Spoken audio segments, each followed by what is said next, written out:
지난 감사절 어떻게 보내셨습니까? 24일이었죠. 네. 공교롭게 그날 또 뭐가 저희들이 한국 사람들에게 있었습니까? 네, 월드컵이 있었죠. 새벽부터 월드컵을 보신 분들이 많으셨을 텐데, 한국에 있을 때는 그렇게 축구를 좋아하는 편은 아니었지만, 그래도 한국에 살다 보면 어쩔 수 없이 이런 시즌이 되면 사람들이 많이 또 이런 분위기를 타기 때문에 월드컵이라든지 뭐 A매치 경기가 있으면 저도 함께 응원하는 자리에 가서 종종 응원을 하곤 했었는데요. 미국에 오니까 조금 스포츠를 이렇게 보고 즐기는 편은 아니라서 좀 관심이 없이 지냈습니다. 그래서 사실 우리나라가 어느 조에서 누구와 싸우는지 누가 경기하는지도 잘 모르고 있었던 차에 월드컵 우리 한국 우루과이와 함께 경기가 있는 전까지 제가 그럼에도 불구하고 들었던 소리가 있었습니다. 그게 뭐냐면 감독 때문에 망하게 됐다는 거예요. 예, 보는 사람마다 또 들리는 매스컴마다 하는 소리가 감독을 잘못 만나서 우리나라가 16강은커녕 아무도 이기지 못할 것 같다라는 말이 굉장히 많이 있었습니다. 내용은 제가 한결같은 내용으로 이렇게 들었던 것 같아요. 그 감독은 너무 고집이 세다. 한국 사람들의 성향과 또 한국 사람들의 신체를 너무 모르는 작전을 펴려고 하다 보니 너무 한국 선수들이 따라가지도 못하고 또 너무 신인 선수들을 기용하다 보니까 너무 전반적인 전술에 약한 민들이 보이는 것 같다. 근데 그것을 고치려고 하지 않는다. 한결같은 그런 피드백을 제가 항상 받고 있었습니다. 그래서 저도 이번에는 한 팀도 못 이기겠구나 하면서 얼마나 못하는지 한번 보자 하면서 경기를 보게 되었습니다. 근데 축구를 잘 모르는 제가 봐도 그날 경기가 꽤 괜찮았습니다. 우루과이가 굉장히 잘하는 팀이고 이번에 어쩌면 우승을 할 수도 있는 팀이라고 하던데 그 팀을 상대로 굉장히 잘하는 것 같이 보였습니다. 역시나 1대1로 비기고 나서 매스컴과 또 주위에서 있던 사람들이 전에는 한결같이 그 감독이 문제다라고 얘기했던 사람들이 이제는 뭐라고 얘기를 하냐면 감독 때문에 이겼다고 얘기를 합니다. 감독이 결국에는 그가 고집 있게 추구했던 그 전술과 우리 한국 사람에게 맞지 않았던 그 전술이 결국에는 이제 물이 올라서 그 전술로 말미암아 우리가 그래도 비기게 되었고 다음 경기도 기대가 된다라고 이야기를 하는 것을 보았습니다. 심지어 방송에서 어떤 연예인은 그 감독을 경기 전에 신랄하게 비판을 했다가 1대1로 비긴 후에 사과를 하였지만 그 사과마저도 팬들에게 이렇게 잘 통하지 않는 모습을 보면서 한 사람에 의해서 한 나라의 사기가 이렇게 왔다 갔다 하는구나 라는 생각을 들면서 한 사람의 소중함을 느끼는 시간이 되었던 것 같습니다. 그러한 마음을 가지고 오늘 말씀을 보길 원하는데요. 오늘 37장 시작하기 전에 36장은 성막 제작에 관한 내용을 담고 있었다면 오늘 37장부터는 성막 안에 놓이게 될 기구 제작에 관한 내용을 우리에게 보여주고 있습니다. 그래서 37장의 내용은 법궤와 속죄소와 떡상에 관한 이야기를 우리에게 보여주십니다. 먼저 이 법궤는 하나님께서 나무를 먼저 가져오라고 하셔서 그 나무를 먼저 다듬고 나무를 통하여 하나님께서 그 법궤를 만드는 틀을 만들라고 말씀을 하십니다. 그 법궤의 틀이 되는 나무는 바로 조각목이라고 오늘 말씀하고 계시는데 이 조각목은 시든 나무, 곧 아카시아 나무라고 하는 지금도 팔레스타인에 굉장히 많이 흔하게 길가에 있는 나무라고 합니다. 이 나무가 너무 건조한 곳에서 자라다 보니까 나무가 자체가 곱거나 쭉쭉 뻗어 있지가 않고 많이 휘어져 있고 그래서 가치가 별로 목재로서 없는 나무라고 합니다. 결국엔 이 조각목은 이 아카시아 나무는 땔감밖에 되지 않는 나무라고 다들 이야기를 합니다. 근데 하나님께서는 이 조각목을 가지고 법궤를 만들라고 하십니다. 이 조각목을 다듬어서 평평하게 만들고 난 다음에 그곳에 바로 정금을 쌓으라고 하나님께서 말씀을 하십니다. 보잘것없는 조각목을 정금으로 싸고 나면 더 이상 그 나무는 보잘것없었던 가시나무가 그리고 아카시아 나무가 아니게 되는 것이죠. 바로 아주 유용하고 아주 가치가 있는 금으로 두른 금이 되는 것입니다. 그렇게 금으로 싼 조각목으로 법궤를 만들기 시작합니다. 여러분, 이것이 바로 무엇을 우리에게 보여주시는 것입니까? 우리의 인생 또한 이 세상을 살아가면서 예수 그리스도의 은혜가 아니면 쓸모가 없고 한낱 하나님의 심판 가운데 불구덩이에 던질 수밖에 없는 인생이지만, 예수 그리스도의 은혜를 통하여 우리에게 하나님의 의가 드러나고 그 의롭다 하시는 은혜로 인하여 우리가 하나님의 말씀을 받을 수 있는 자들이 되었다라는 것을 우리에게 보여주시고 계십니다. 그래서 이렇게 만들어진 법궤 안에 무엇이 들어가게 됩니까? 모세가 시내산에서 하나님께 받은 언약의 두 돌판이 들어가게 되어집니다. 그런데 이 언약의 두 돌판은 첫 번째 돌판이 아닙니다. 출애굽기 32장에 우리에게 보여준 사건을 통해서 첫 번째 돌판은 어떻게 되었습니까? 모세가 시내산에서 하나님께서 직접 손으로 써주신 이 돌판을 가지고 내려왔을 때에 밑에 있던 이스라엘 백성들은 그새를 기다리지 못하고 송아지를 만들고 우상을 만들어서 우리를 인도하여 낸 신이 바로 이 신이라고 하면서 하나님이 없는 자들처럼 행동을 하고 우상을 섬기는 일을 마다하지 않았습니다. 그때 분노한 모세는 그 돌판을 깨뜨렸죠. 그리하여서 다시 하나님께서 주신 두 번째 돌판이 오늘 이 법궤에 들어가게 되는 것입니다. 이 법궤에 들어가는 하나님의 말씀을 통하여 우리에게 보여주시는 것은 무엇입니까? 하나님의 말씀이 아니면 우린 날마다 우리 안에 있는 죄를 만들어내는 이 공장 안에서 하나님을 떠나 악한 길로, 망하는 길로밖에 갈 수가 없는 사람임을 하나님께서는 그 두 언약의 돌판을 통하여, 그 법궤를 통하여 우리를 다스리시는, 말씀으로 다스리시고자 하시는 하나님의 뜻을 보여주고 계시는 것입니다. 하나님의 말씀을 가까이 하는 자가 하나님의 복을 얻을 수가 있습니다. 하나님의 말씀을 가까이 하는 자만이 예수 그리스도의 은혜를 입을 수 있습니다. 하나님의 말씀을 가까이 하는 자만이 조각목같이, 아카시아 나무같이 그냥 불쏘시개로 쓰일 인생이지만, 하나님의 말씀을 가까이 했더니 하나님께서 오늘 이렇게 우리를 예배 자리로 이끄시고 하나님을 찬양하게 하는 귀한 인생으로 우리를 바꾸어 주시는 줄 믿습니다. 이렇게 우리는 하나님의 말씀을 가까이 해야만 합니다. 가까이 해도 되고 안 해도 되는 것이 아니라, 하나님을 믿고 예수 그리스도를 통하여 하나님의 자녀가 된 사람들은 하나님의 말씀이 우리의 삶에, 우리가 먹는 아침의 밥, 점심의 밥, 저녁의 밥보다도 더 우선순위가 되어야 합니다. 종교개혁 500주년을 맞이하여서 GNM 글로벌 문화재단이라는 곳에서 GN컴 리서치 의뢰해서 개신교인, 그러니까 기독교인 700명을 대상으로 하루에 성경을 얼마나 읽냐는 설문조사를 하였다고 합니다. 그런데 기독교인 10명 중에 몇 명이 매일 성경을 읽는다고 대답했는 줄 아세요? 채 2명이 되지 않는다고 합니다. 채 2명이 되지 않는 기독교인이 매일 하나님의 말씀을 대하고 있다라는 설문조사를 응답을 하였다고 합니다. 여러분, 하나님의 말씀을 떠나서 우리 안에서 나올 수 있는 것이 과연 무엇이 있을까요? 하나님의 말씀을 우리가 우리의 마음과 삶에 담아주지 않는다면 우리 안에서 나올 수 있는 것이 도대체 무슨 선한 것이 있을까요? 정말 깜짝 놀라지 않을 수가 없었습니다. 어떻게 하나님을 믿는 사람들이 성경을 그렇게 안 볼 수가 있을까? 어떻게 그러고 이 세상을 승리하며 하나님의 뜻을 이루며 살아갈 수가 있을까? 하지만 우리 베델교회는 너무나도 하나님께서 사랑하여 주셔서 담임 목사님께서 계속해서 말씀하시는, 아침마다 말씀 보세요. 신앙 서적도 좋고 신학 서적도 좋지만 성경을 읽으세요 라는 이 말씀이 정말 우리를 살리는 말씀인 줄 믿습니다. 성경을 읽으십시오. 날마다 성경을 우리의 삶에 가까이 하십시오. 그것만이 가시나무와 같은, 아카시아와 같은 나의 인생에 예수 그리스도의 정금이 입혀지는 유일한 길인 줄 믿습니다. 그런데 이 법궤에 하나님께서 또 하나 명령하시는 것이 바로 무엇이냐면 금고리와 채를 달아라 라고 말씀을 하십니다. 사진을 한번 보여주시겠어요?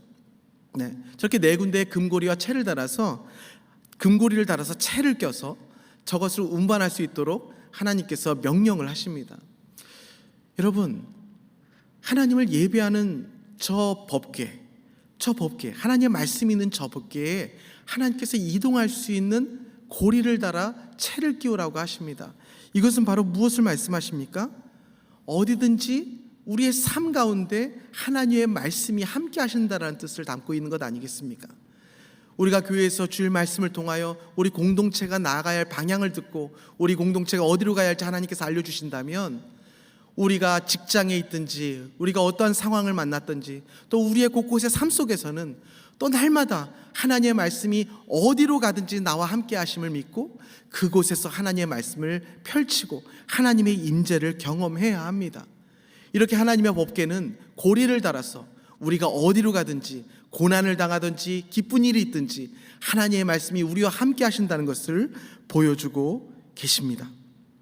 그 후에 하나님께서 법궤를 덮는 속죄소에 관한 말씀을 하고 계십니다. 그 속죄소의 법궤를 보면 다시 한번 사진을 부탁드리겠습니다. 네, 바로 저 밑에 있는 천사 두 그룹이 있는 바로 저 밑에 있는 네모난 상자가 법궤라고 할 수 있고요. 바로 저 천사들이 놓여 있는 저 덮개가 시은소 그리고 속죄소라는 말을 하나님께서 하고 계십니다. 저 속죄소는 바로 무엇을 하는 곳입니까? 하나님께서 만나 주시는 곳입니다. 그리고 하나님께서 우리의 죄를 사하여 주시는 것입니다. 1년에 한 번 대속죄일에 대제사장이 저곳에 나와 수렴수의 삐를 7번을 뿌리게 됩니다. 그 7번은 바로 무엇을 의미합니까? 완전한 피뿌림을 의미하죠. 바로 예수 그리스도의 온전한 피뿌림을 예표하는 것입니다. 성경에 보니까 이렇게 말씀을 하고 계시죠. 그는 또 숫송아지의 피를 가져다가 손가락으로 속죄소 동쪽에 뿌리고 또 손가락으로 그 피를 속죄소 앞에 7번 뿌릴 것이며, 네, 이렇게 하나님께서 이 속죄소에서 피를 뿌림으로 말미암아 우리의 죄를 용서하신다는 것을 말씀하고 계십니다. 여러분, 하나님의 말씀이 있는 곳에 어떠한 일이 일어납니까? 그 말씀을 통해 은혜를 받는다는 것이 바로 무엇입니까?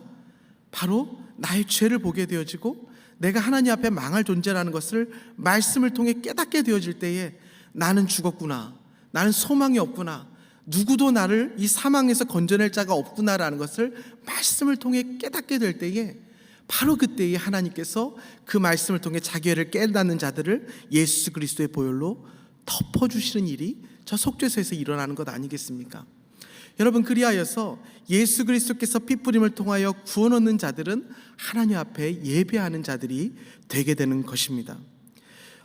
저때 그리고 또 왕정의 시대에는 왕이 있는 곳, 또 죄를 사함받거나 무언가 아래로 왕께 나아가는 일은 자신의 스스로는 나아갈 수가 없는 일이죠.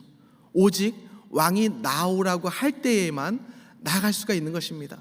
바로 저 때에도 마찬가지였죠. 대제사장이 1년에 한 번 외에는 하나님 앞에 나아갈 수 없었습니다. 하나님이 오라고 한 날 대속죄일 외에 대제사장이 마음껏 자기 스스로 임의로 그 지성소로 들어갈 때에는 하나님의 진노가 임하여 죽임을 당할 수밖에 없었습니다. 그런데 저 시은소의 예표가 되는 예수 그리스도 통해서 우리에게 어떠한 일이 일어났습니까? 에스더서를 보면 이런 말을 하고 있습니다. 에스더가 이렇게 금식한 후에 규례를 어기고 왕에게 나아가리니 죽으면 죽으리이다 하니라. 이처럼 왕이 있는 곳에, 무엇인가 통치자가 있는 곳에 감히 오라 하지도 않았는데 내가 스스로 나갈 수 있는 것은 왕이 있는 곳에서는 있을 수가 없는 일이죠. 근데 바로 예수 그리스도 통해 우리에게 어떤 일이 일어났습니까? 히브리서 4장에 보니까 그러므로 우리는 긍휼하심을 받고 때를 따라 돕는 은혜를 얻기 위하여 은혜의 보좌 앞에 담대히 나아갈 것이니라. 아멘. 담대히 하나님 앞에 하나님을 왕뿐만 아니라 아빠, 아버지라 부르며 오늘도 이 시간 언제든지 하나님을 예배할 수 있는 은혜를 우리에게 예수 그리스도를 통해 허락하여 주셨습니다. 그래서 그 속죄소를 또한 뭐라고 얘기하는 것입니까? 시은자, 은혜가 베풀어지는 보좌라고 말씀을 하는 것 아니겠습니까? 우리에게 시은자를 예수 그리스도를 통해 허락하여 주셨습니다. 누군지 예수 그리스도의 피뿌림을 얻는 자마다 하나님 앞에 담대히 나아가 하나님을 아빠 아버지라 부르며 그분을 예배하며 사모하며 찬양할 수 있는 은혜를 우리에게 허락하여 주신 것입니다. 바로 이것이 법궤와 시은소가 오늘 이 신약시대에 우리에게 의미하는 예수 그리스도의 은혜라고 할 수 있는 것이죠. 그 이후에 또한 무엇을 우리에게 보여주십니까? 떡상을 보여주십니다. 이 떡상 위에는 12개의 무교병이 올려져 있습니다. 이 12개의 무교병은 무엇을 의미하냐면 이스라엘의 12지파를 상징합니다. 레위기 24장을 보니까 안식일마다 이 떡을 여호와 앞에 항상 진설할지니 이는 이스라엘 자손을 위한 것이요 영원한 언약이라고 분명히 이 떡은 이스라엘의 백성들을 위한 것이라고 말을 하고 있습니다. 아까 지성소 안에 있었던 법궤와 시은소가 아니라 이제는 성소 안에 있는 떡상을 말하고 있습니다. 여러분, 그 무교병은 무엇을 의미합니까? 누룩이 없는 무교병, 여러분 난이라고 하죠. 그냥 질긴 밀가루 빵입니다. 그것을 볼 때 또 우리는 무엇을 의미할 수 있습니까? 그 누룩이 없는 무교병의 바로 그 떡이, 그 빵이 이스라엘 백성, 바로 우리라고 의미를 합니다.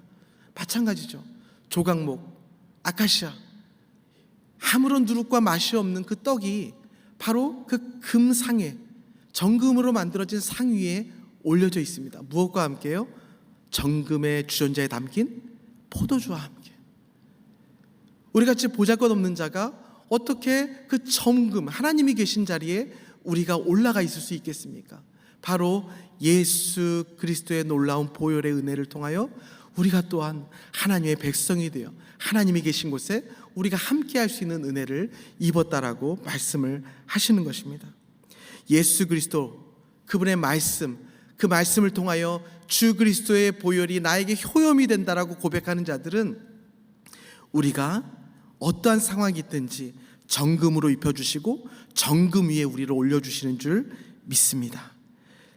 이 모든 것이 처음으로 돌아가 나누고 싶은 것은 바로 한 사람을 통해 시작이 되었다라는 것입니다.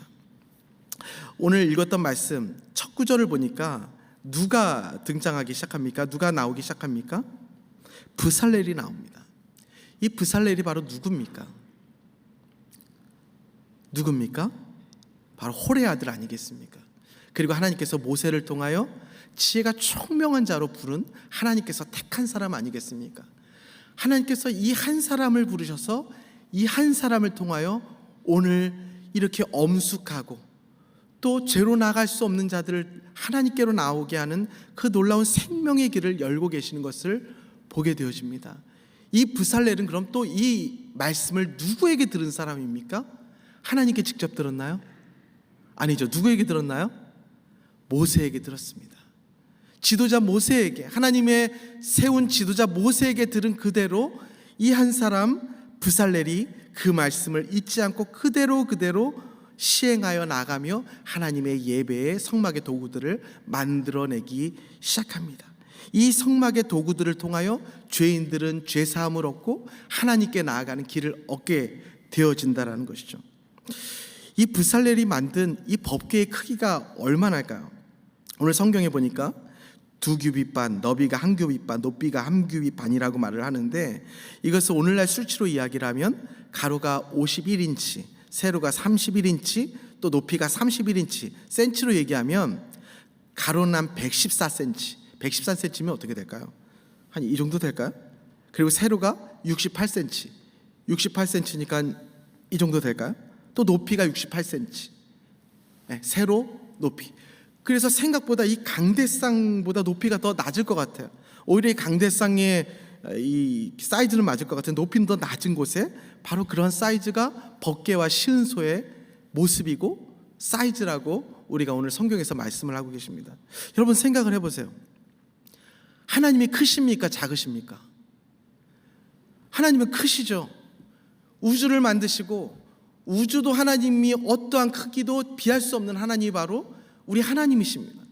그 하나님이 이 강대상보다 작은 곳에 임재하셔서 하나님이 그곳에서 너희를 만나겠다고 말씀하시는 그 법궤와 그 성막의 기구들을 이 브살렐이 만들어 가는 것입니다. 저는 이것을 보면서 이런 생각이 떠올랐어요. 당시에 가장 큰 건축물들이 무엇이 있었을까 하고 찾아보니까 이것이 바로 보여지더라고요. 한번 사진을 한번 띄워주시겠어요? 지구라트라고 하죠. 저것이 바로 뭐냐면 이집트의 피라미드보다 더 훨씬 전에 이집트 초기 문명 때에 지어졌던 바로 신전입니다. 그래서 지금 저러한 지구라트가 한 30여 개가 발견되고 있는데, 그나마 저 우르에 있는 지구라트가 그나마 보존을 저만큼 하고 있는데, 성서학자들은 바벨탑이 저 지구라트 중에 하나였을 것이다 라고 이야기를 하고 있습니다. 여러분, 저 지구라트를 어떤 사람이 얼만큼 시간을 들여 얼만큼의 인원이 들였는지는 찾아보지 못했어요. 그런데 이러한 기사는 찾을 수 있겠더라고요. 저 바벨탑 지구라트는 기원전 479년 페르사의 침공으로 철저히 파괴되었다고 합니다. 그런데 알렉산더 대왕이 바벨론을 점령하게 되었을 때에 폐허가 된 저 지구라트를 재건하려 했는데, 잘 들어보세요. 너무나 거창한 사업이었기 때문에 중간에 포기하지 않을 수가 없었다. 1만여 명의 인원이 2개월간 투입된 후의 일이었다. 만 명의 사람들이 2개월간 투입해서 저 지구라트를 다시 한번 복원을 하려고 하였는데 되지 않는 너무나도 거대한 신전이었다는 거예요. 이미 이 브살렐이 이것을 만들고 있을 때 이미 그들 주위에는 저러한 지구라트들이 있었다고요. 저 지구라트는 무엇을 위하여 만든 것입니까? 이 땅의 사람들이 자신이 신이 되어서 이 땅에서 신과 같이 되려고 하는 사람들이 하늘에 닿기 위하여 지은 것이 저 지구라트 아닙니까? 우리 하나님은 세상의 모든 하나님, 모든 신의 신이요 모든 신들보다 크신 하나님이신데, 하나님은 이렇게 작은 언약궤 위에서 우리를 만나시겠다고 하시는데 어떤 마음이 들었을까? 저렇게 이방의 음란한 신들은 저렇게 높고 넓은 신전, 수만 명이 투입해도 짓지 못하는 신전을 짓고 그들의 신을 바라보고 나아가는데 왜 우리 하나님은 이렇게 좁은 곳에 나를 만난다고 하실까?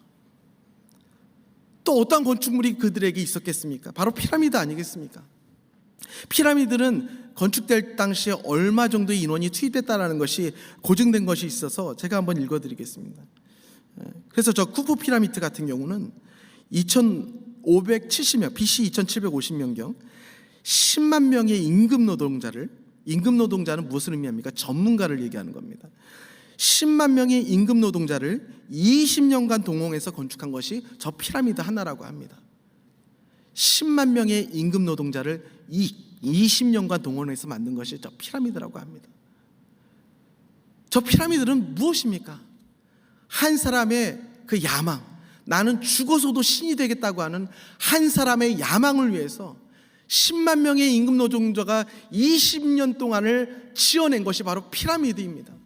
근데 우리 하나님, 내가 너희와 만나겠다고 하는 그 장소를 저 피라미드보다 더 크게 만들지 아니하시고 이렇게 작고 작은 법궤 위에 내가 너를 만나겠다, 내가 이곳에서 너를 만나겠다라고 말씀하신 걸 보면서 우리는 무엇을 깨달을 수가 있습니까? 이 브살렐은 어떠한 마음을 가졌겠습니까? 저는 그런 생각이 들었어요. 그냥 브살렐은 그런 생각 안 했을 것 같아요. 그런 생각을 안 하는 사람이라서 하나님께서 택하셨을 것 같아요. 만약에 아니 내가 믿는 하나님은 좀 더 큰 것을 지어야 되는 거 아니야? 그리고 하나님이 과연 이렇게 작은 곳에 이방 신들은, 또 세상의 사람들은, 저렇게 큰 사람들은 저런 건축물을 지어대고 저곳을 왕궁처럼 신전처럼 지으려고 하는데 우리 하나님의 처소, 나를 만나는, 우리 백성을 만나는 하나님의 처소가 이거밖에 안 된다고? 아니, 내가 좀 더 임의로 좀 키워야 되지 않을까? 아니야, 좀 더 키워야 될 것 같아. 그런데 이런 사람은 하나님께서 처음부터 택하지도 않으셨을 것 같은 생각이 들어요. 그냥 이렇게 지어라. 장소와 규모와 세상 사람들이 보기에 어떠함이 아니라 내 말 하나하나 그대로 순종하는 그 자리에 내가 있겠다. 그 자리가 사람의 보기에는 적을지언정 하나님이 계신 그 자리는 영원토록 허물어지지도 아니하고 영원토록 사람의 무덤이 되는 것이 아니라 어디가 되든지 하나님의 말씀을 순종하여 읽어내는 그곳에는 영원토록 사람이 살아나고 생명이 살아나고 구원이 일어나고 상처받은 자들이 회복되어지는 놀라운 하나님의 역사가 일어난다는 것을 믿는 자들을 하나님께서 부르신다는 것을 저는 느낄 수가 있었어요. 여러분, 하나님께서 우리를 부르시고 계시죠. 하나님께서 우리를 부르시고 계십니다. 로마서 5장 19절에 보니까 이렇게 말씀을 하십니다. 다 같이 한번 읽겠습니다. 시작. 한 사람이 순종하지 아니함으로 많은 사람이 죄인 된 것 같이 한 사람이 순종하심으로 많은 사람이 의인이 되리라. 아멘입니다. 여러분, 순종하지 아니하는 10만 명보다 순종하지 않은 전문가 10명보다 하나님의 말씀이 이러하다 할 때에 세상의 기준을 내려놓고 하나님의 말씀이 옳습니다 하며 오늘 하루 하나님 앞에 매일 주일 예배 드리는 말씀을 생명같이 지키는 그 한 사람이 무너지지 않는 하나님의 은혜의 전이 되는 줄 믿습니다. 우리의 가정을 살리는 줄 믿습니다. 정말 이렇게 해서 생각을 해보면 우리가 나라를 구한 사람, 우리 대한민국을 구한 사람들을 생각해 봤을 때 여러분 몇 명이 떠오르십니까? 한꺼번에 수만 명이 떠오르시나요? 또 미국을 생각해 보세요. 미국을 미국 따게 한 사람들을 생각해 봤을 때 막상 떠오르려고 하면 막 한꺼번에 수십만 명씩 떠오르나요? 아니에요. 결정적인 순간에 하나님께서 예비하신 그 한 사람 한 사람을 통하여 나라가 살아나는 것을 보게 됩니다. 그 한 사람 한 사람을 통하여 가정이 살아나는 것을 보게 됩니다. 그 한 사람 한 사람을 통하여 위기에 있던 회사가 살아나는 것을 우리는 경험하게 됩니다. 향방 없이 세상이 이렇다 한다, 세상이 이것을 원한다, 이것이 가장 효율적이다라고 하며 세상의 방법으로 열심히 달려가는 사람들이 아니라 하나님의 말씀이 이러하다 하면 너무나 작아 보여도 사람이 보기에 볼품없어 보여도 이곳에 하나님의 말씀이 심겨지기만 하면 세상의 어떠한 부유함보다, 세상의 어떠한 강건함보다, 세상의 어떠한 눈에 보이는 행복함보다 진정한 변치 않는 하나님의 나라가 임한다는 것을 믿는 사람, 그 사람을 지금 하나님께서 찾고 계십니다. 저희가 이제 12월에 있을 이제 교회 일꾼들을 위하여 금식하고 기도했습니다. 우리는 어떠한 사람들이 하나님 앞에 세워져야겠습니까? 어떠한 사람들이 하나님 앞에 선출이 돼야겠습니까? 또 어떠한 사람들이 하나님 앞에 헌신을 해야겠습니까? 어떤 사람이어야겠습니까? 하나님의 교회가 이래야 합니다. 이것이 더 효율적입니다. 물론 우리가 얼마든지 회의 때 얼마든지 많은 일을 의논할 때 이야기를 할 수 있죠. 하지만 결정적일 때 하나님의 말씀이 이러하다 하실 때 그 말씀에 세상의 기준을 내려놓고 순종하는 그 한 사람, 그 한 사람이 있으면 우리 베델교회가 복을 얻는 교회가 되지 않을까요? 그 한 사람을 주님께서 찾고 계시는 것이 아닐까요? 저희 가정은 한 사람이라고 하기에는 좀 이렇게 좀 작은 규모의 공동체 가정입니다. 아이가 아직 없어서 저와 아내 두 사람이 이루어진 가정인데요. 제가 요새 많이 회개를 합니다. 왜 회개를 하게 되냐면 저희 와이프가 잘하는 게 한 가지가 있어요. 그게 바로 뭐냐면 큐티예요. 사실은 제가 여러분들한테 큐티하세요 하지만 저보다 큐티를 더 열심히 합니다. 꼬박꼬박 안 빼놓고 하나하나 줄거가면서 그거 해놓고서 계속해서 자기가 묵상하고 뭐 하려고 노력을 합니다. 근데 제가 한동안은 아내를 참 무시를 많이 했습니다. 저렇게 큐티한들 맨날 내가 잘못하긴 하지만 내가 잘못하면 화나내고 남편을 말이야 막 내가 그래도 목사인데 이렇게 나한테 막 화를 내면 되겠어 하면서 아내의 그 제가 잘못했을 때 화내는 모습을 보면서 제가 참 많이 무시를 했었습니다. 근데 여러분 요새 어떤 일이 일어났냐면 제 아내가 화를 안 내요. 제가 잘못을 했는데 화를 안 내요. 근데 그게 좋지가 않고요. 회개가 돼요. 제가 막 회개가 돼요.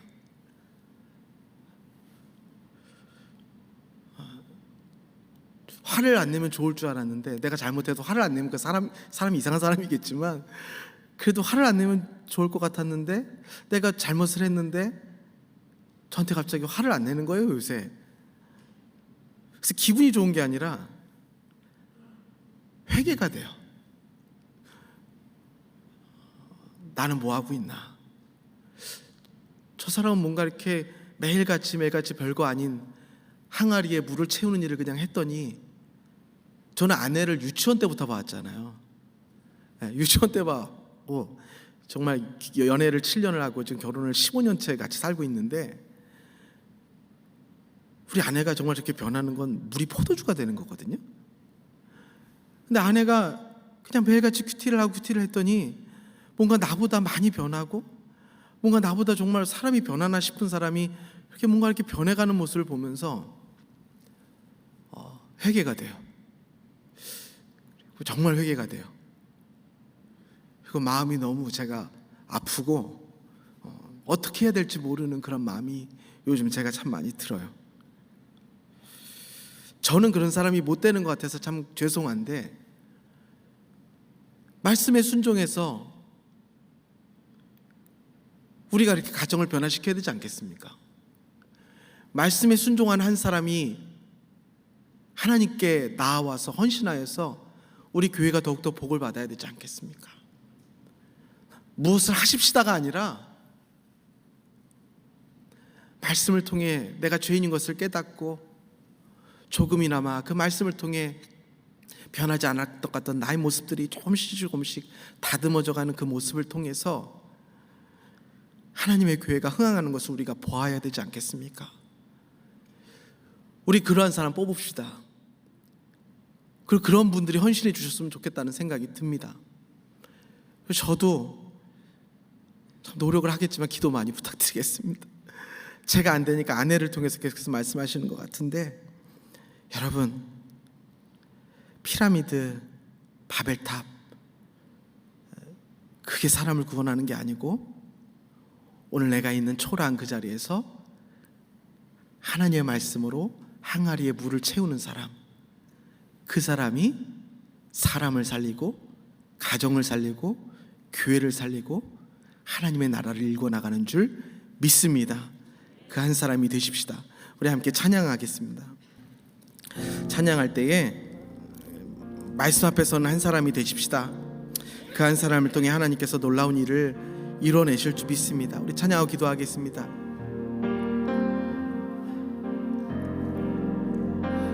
말씀 앞에서 경외함으로 주께 홀로 섭니다.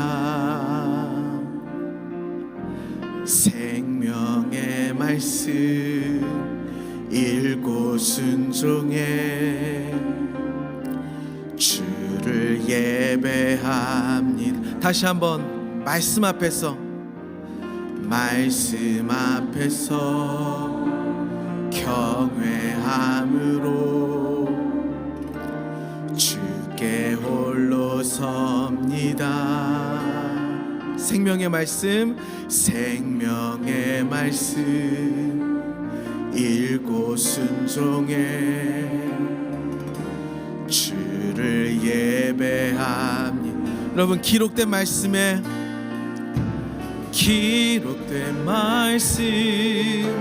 힘이 있어서 진리로 우리 거룩해 하며, 거룩한 말씀 세세 영원히 복음이 되어 말씀하시네.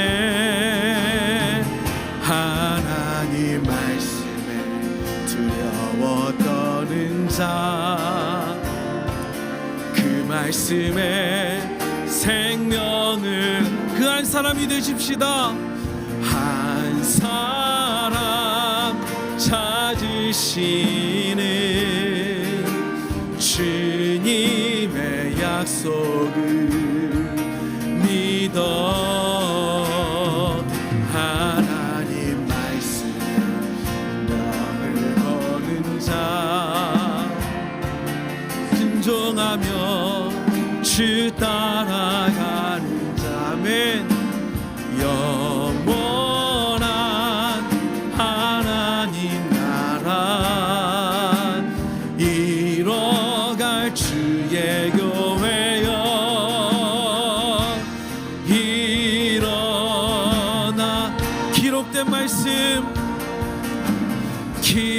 된 말씀 힘이 있어서 진리로 우리 거룩해 하며 거룩한 말씀 세세 영원히 복음이 되어 말씀 하나님 말씀은 하나님 말씀 두려워 떠는 자 그 말씀에 생명을 한 사람 찾으시는 주님의 약속을 믿어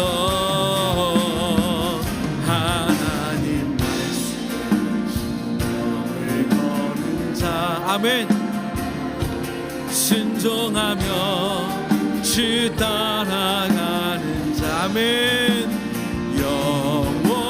영원한 하나님 나라 이뤄갈 주의 교회여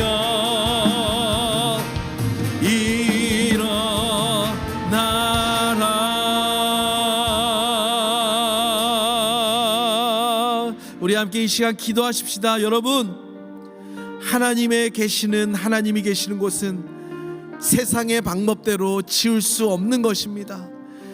세상의 효율적인 것으로 지을 수가 없는 것입니다. 우리 가정은 하나님이 계시는 곳 아닙니까? 내 마음이 하나님이 계시는 곳 아닙니까? 근데 우리는 이것을 무엇으로 지으려고 하고 있습니까? 저 바벨탑처럼 저 놀라운 피라미드처럼 근사하고 사람들이 뜨아하며 입을 벌릴 수 있는 그러한 방법으로 하나님의 계실 곳을 만들려고 하고 있지 않습니까? 그래서 우리 가정이 지금도 하나님의 말씀이 들어오지 못하고 있는 것이 있지 않습니까? 오늘 이 시간 회개할 때 하나님 작고 초라할지라도 하나님의 말씀이 그곳에 계시길 원합니다. 하나님이 연약하고 아플지라도 내 몸이 건강하지 않을지라도 오늘 이곳에 하나님의 말씀을 붙들겠습니다. 하나님 아버지 내 마음과 우리 가정 가운데 하나님 우리 교회와 온 나라 가운데 하나님 우리가 하나님의 말씀하신 말씀대로 우리가 하나님이 계시는 곳 하나님이 계시는 예배 하나님의 보시는 모든 길을 열어갈 수 있도록 주여 우리에게 하나님의 말씀을 허락하여 달라고 우리 함께 주여 한번 부르며 기도하며 나가겠습니다. 기도합니다. 주여 하나님 감사합니다.